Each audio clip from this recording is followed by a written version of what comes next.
From my perspective, and I've read some of the stuff you've said about this, but it's you and Nicole were quite impressive in your immense patriotism. I mean, you saw something as well that was not right in that VP choice, obviously, and took that responsibility quite seriously in making sure that was not hidden from the world. And that's a remarkable statement about you and Nicole in terms of your ability to be crystal clear about about your duty to society. And in many ways, I see that still as what you both do, and certainly what you do every day. And yet you face so much opposition to that, especially, I think about your Lincoln Project days, where there was a lot of, not even just misinformation and disinformation about you, but actually attacks against you. And I'm curious about how you manage that. How do you manage this notion where you're doing all the stuff that you know is right and you're doing your duty and your political instincts are firing in just the right way, and yet you're constantly under this sort of barrage of attacks and being discredited? I spent some time last week. She's been in the news. I was at a documentary premiere in Washington, D.C. for a movie that I'm in. It's called Bad Faith. It's about Christian nationalism. And there's an NBC News reporter. She was an NBC News reporter. She's a Politico reporter now, Heidi Presbala, who is as competent, fair, smart as she's been doing this for as long as I have, just about, and type of reporter where I have no idea what her politics are. She said something on television. She was asked a question about what Christian nationalism is. And she later said that, it's Tom Brady was a client of mine, back in my consulting days. Even Tom Brady throws an interception, right? He'll drop back, and even Tom Brady throw the fucking ball right to the other guy, right? Every now and then. And so she said something of the answer, but the attacks, the targeting by people who were supposed to be religious leaders, and the threat of it. And you talk to people who are longtime political commentators, and they might say something to you like, would you stay in the country if Trump won? Are you afraid? Do you worry? You talk to people that have big profiles, I think, and if you were to measure it, less than mine, but who are constantly bullied, harassed, and everything else. There was a story that AP wrote, right, that I got 45 minutes notice from a reporter. This guy's a national political reporter. And he says, we're writing a story. We bought your house with Lincoln Project money. Wasn't true. I lived in the house for 3 years. Fox News put the house on the television. Hundreds of boxes of human shit arrived at the house. I had to leave. I had to move. But I don't know how to back up out of this, right? I was astounded by this, and I will always be astounded by it. The Lincoln Project, which I founded and led in 2020, raised $100 million, spent 84% of it on voter contact programs, and did about $3 billion worth of impact. So like it, hate it, love it or not, I am an American citizen running a big political organization that is supported by hundreds of thousands of people and has a followership in 1 year that's bigger than both national political parties. We are attacked constantly by the most powerful person in the world for daring to oppose him. And in the aftermath of that, there are $1 million+ at least of flyers that are sent out that are assassination bait, claiming that I'm a pedophile, to every zip code around where I live.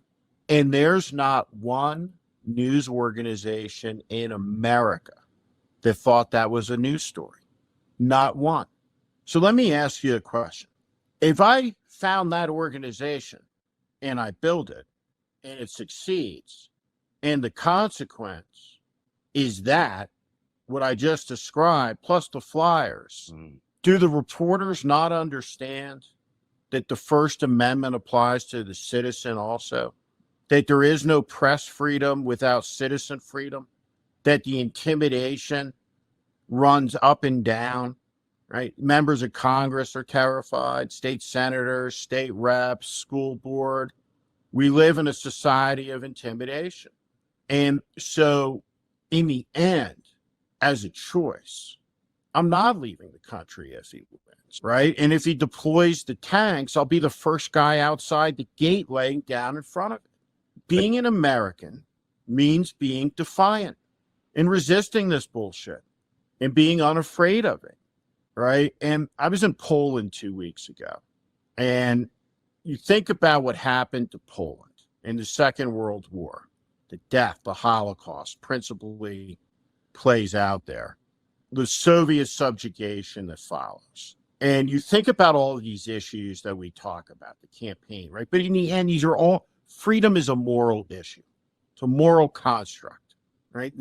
All of its hideous alternatives are fundamentally immoral constructs.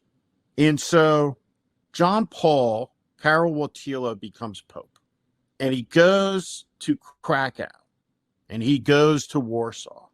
And what's his message? What is the message that breaks the back of Soviet totalitarianism? This movie star handsome guy. And everyone forgets, right? You know, John Paul in 1979, right, when he was in his 50s. What was his message?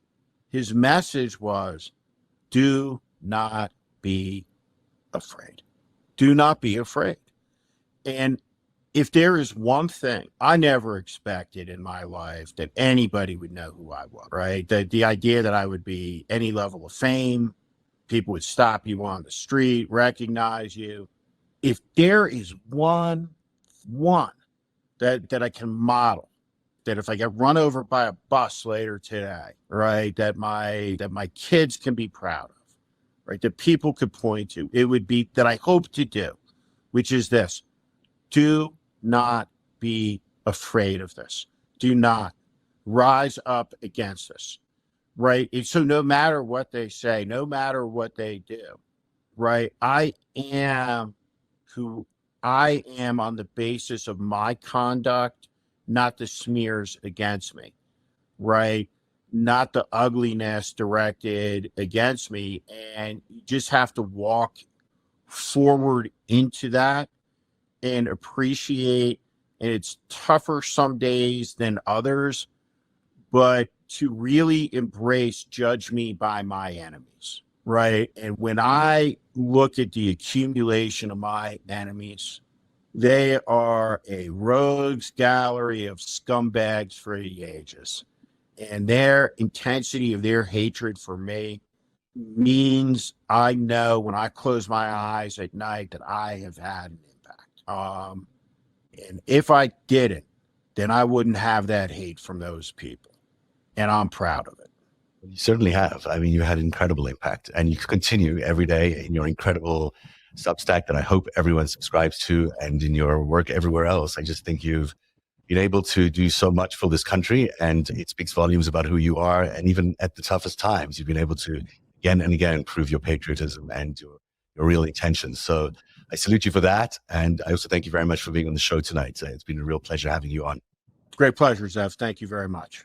Thank you. Thank you. Have a good night. Thank you for listening to my political commentary.